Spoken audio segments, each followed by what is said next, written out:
Have you ever tried to move on from someone? Really tried. But no matter what you do, they just won't leave your mind? You avoid their name, you stay busy, you try new relationships. Yet in your quietest moments, there they are again. A memory, a feeling, a sudden wave of sadness or longing. You tell yourself it's time to let go, but your mind disagrees. What if I told you the reason they keep showing up has nothing to do with them and everything to do with you? Carl Jung, one of the most influential thinkers in modern psychology, believed that these persistent thoughts are not coincidences or weaknesses. They're signs, messages, and they often point to something hidden inside you that's waiting to be healed. So today, we're going to uncover why someone is still on your mind and how that lingering thought might be the key to your transformation.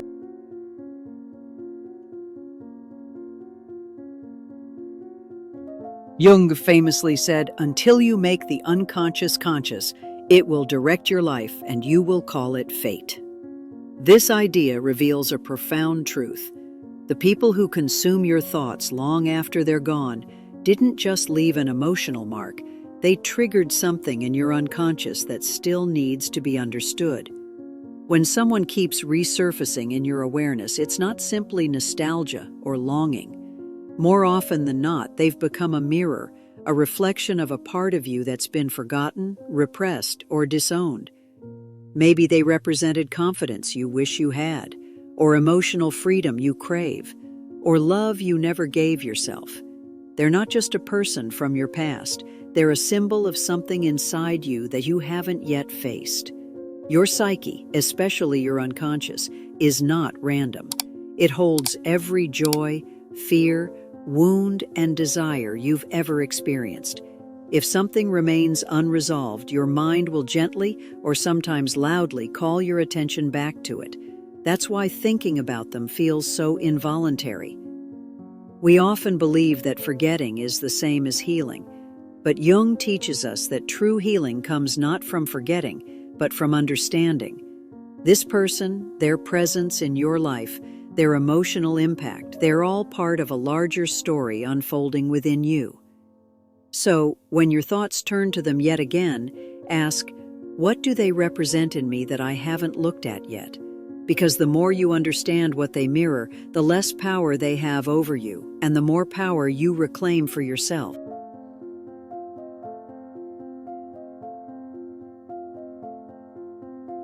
Let's explore one of Jung's most essential teachings: projection.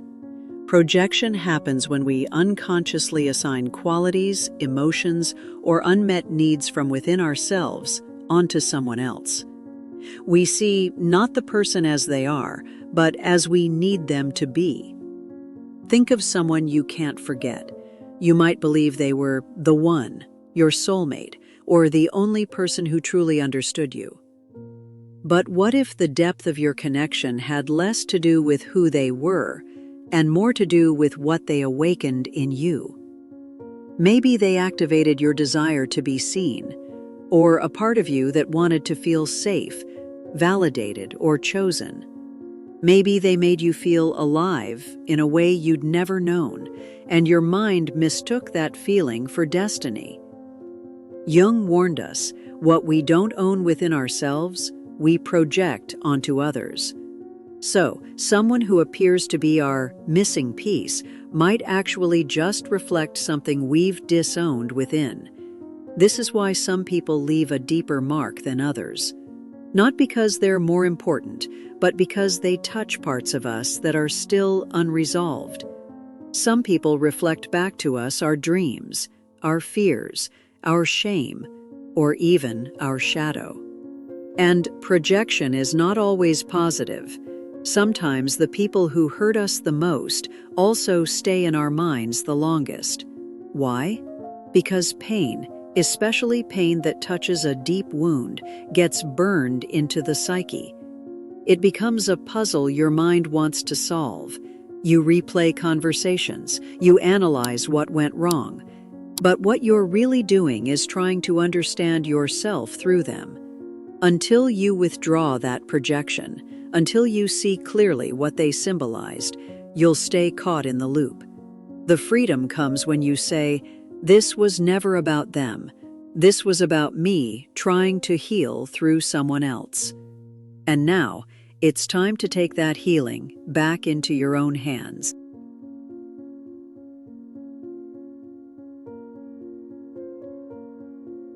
Jung believed that deep within the human psyche lie powerful patterns called archetypes, universal images and energies that shape how we perceive others and experience relationships. One of the most influential archetypes in intimate relationships is the anima, the feminine image within a man's psyche, and the animus, the masculine image within a woman's psyche. When we meet someone who reflects these inner images, it can feel mythical. The attraction is intense, the connection seems preordained, and the emotional imprint is unforgettable. But there's a catch. These relationships often carry more meaning than clarity.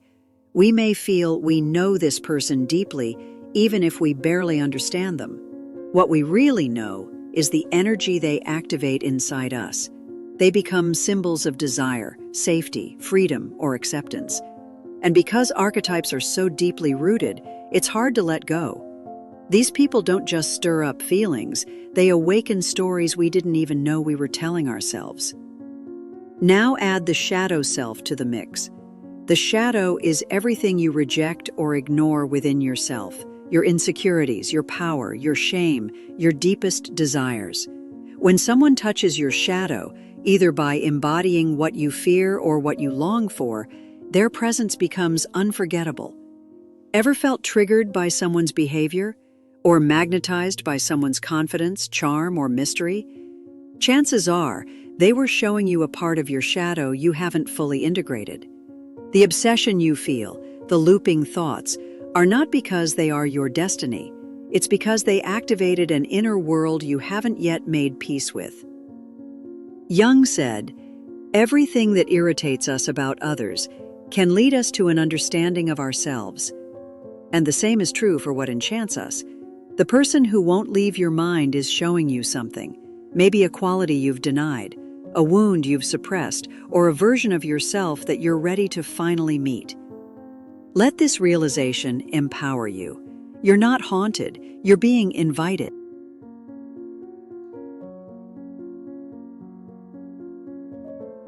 Carl Jung believed that the ultimate path to freedom is individuation, the journey of integrating all parts of yourself into one whole, conscious being. Letting go doesn't happen through force, it happens through understanding. It's not about blocking thoughts, it's about listening to what those thoughts are trying to say. If someone still occupies your mind, your unconscious is not done with them.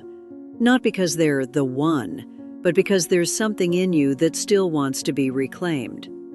Maybe they revealed your longing for unconditional love. Maybe they touched a fear of being abandoned or not being enough. Maybe they exposed the part of you that's tired of pretending, hiding, or shrinking. Letting go begins when you stop trying to fix the memory and instead ask, "What did this connection teach me about myself?" Jung would say, integrate the lesson, withdraw the projection, own your feelings, reclaim the energy you gave away. That's individuation. You take the pieces of your soul you handed to someone else and bring them back into your heart. You give yourself the love, the validation, the forgiveness, and the freedom you once hoped would come from another person. You stop chasing closure and start creating it. And as you do, something magical happens. The obsession fades, the memories soften, and you no longer feel haunted by their absence. Because you're no longer searching for someone to complete you, you've become whole. So next time someone enters your thoughts uninvited, pause before pushing them away. Ask, what are they trying to show me about myself? The deeper you go, the more clearly you'll see this was never about them. It was about you coming home to yourself. Now, if you're ready to explore how your shadow influences every relationship you've ever had, and how to finally integrate it into your conscious self, Click on the next video, because the journey inward has just begun. Watch next, How to Master Shadow Work, according to Carl Jung's teachings.